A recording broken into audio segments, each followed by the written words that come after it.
Cette semaine, à l'émission, la 2e division du Canada se déploie et s'exerce dans plusieurs régions du Québec. Dernier échange de troupes de la base de Valcartier entre les rotations 4 et 5 de l'opération Réassurance. Et le gouvernement libéral souhaite donner une nouvelle direction à la stratégie en matière de construction navale. Bienvenue dans la revue.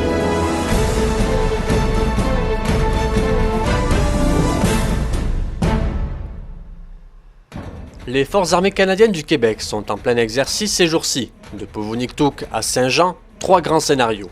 Dans le Grand Nord, c'est l'unité d'intervention immédiate qui s'est déployée pour aider les autorités locales à gérer une situation de crise. L'occasion a permis aux troupes d'en apprendre davantage sur la survie dans un milieu subarctique.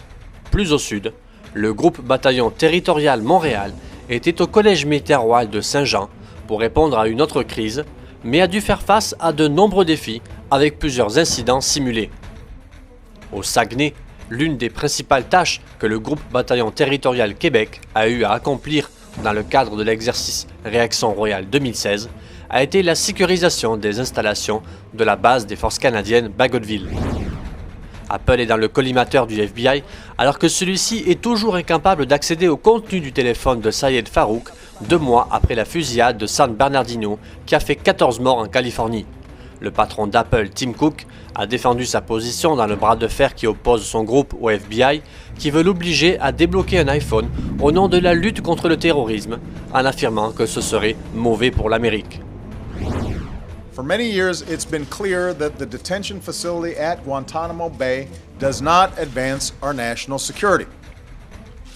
It undermines it. Barack Obama a donc dévoilé mardi son plan pour fermer la prison de Guantanamo avec l'espoir de tenir enfin cette promesse de campagne juste avant son départ de la Maison-Blanche, mais l'obstacle du Congrès devrait être difficile à franchir.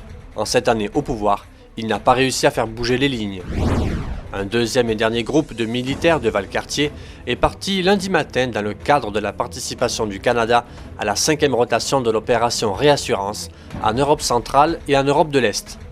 L'opération Réassurance fait référence aux activités militaires des forces armées canadiennes à l'appui des mesures d'apaisement de l'OTAN, en fournissant des capacités militaires pour l'instruction, des exercices, des démonstrations et des tâches attribuées par l'OTAN. Dans le même temps, un deuxième et dernier groupe déployé dans le cadre de la 4e rotation de l'opération Réassurance est rentré au pays en fin de soirée mardi, au terme d'un déploiement de 6 mois. Les retrouvailles des 55 militaires avec leurs familles, comme à l'habitude après plusieurs mois de séparation, étaient une nouvelle fois pleines d'émotions. Annoncé et attendu, l'accord de cessation des hostilités est entré en vigueur dans la nuit de vendredi à samedi en Syrie, mais son application dans un pays morcelé par 5 ans de guerre sera difficile, ont reconnu Washington et Moscou. Un porte-parole de l'opposition syrienne a affirmé que le cessez-le-feu a été violé 15 fois par Damas et ses alliés dès le premier jour, alors que Moscou rapporte 9 violations par les rebelles.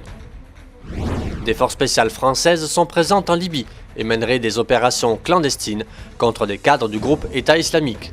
C'est en tout cas ce qu'a rapporté mercredi 24 le journal Le Monde. Ces révélations interviennent alors qu'environ 200 djihadistes de l'EI ont réussi à occuper pendant plusieurs heures le centre de Sabrata, près de Tripoli, avant d'en être chassés par des miliciens.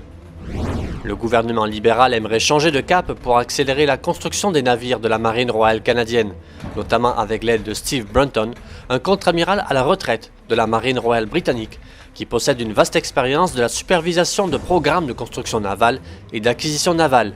Le gouvernement a déterminé que des concepts déjà existants de navires de guerre répondent aux besoins de la Marine royale canadienne et que le gouvernement aimerait suivre cette voie. Le plan établi par le précédent gouvernement conservateur était d'avoir les entreprises soumettant des offres pour la conception des navires et d'envisager des offres distinctes pour l'intégration des différents systèmes à bord de ces navires.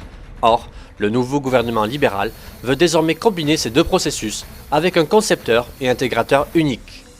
Voilà, merci d'avoir suivi cette revue du 22 au 28 février. On se retrouve la semaine prochaine.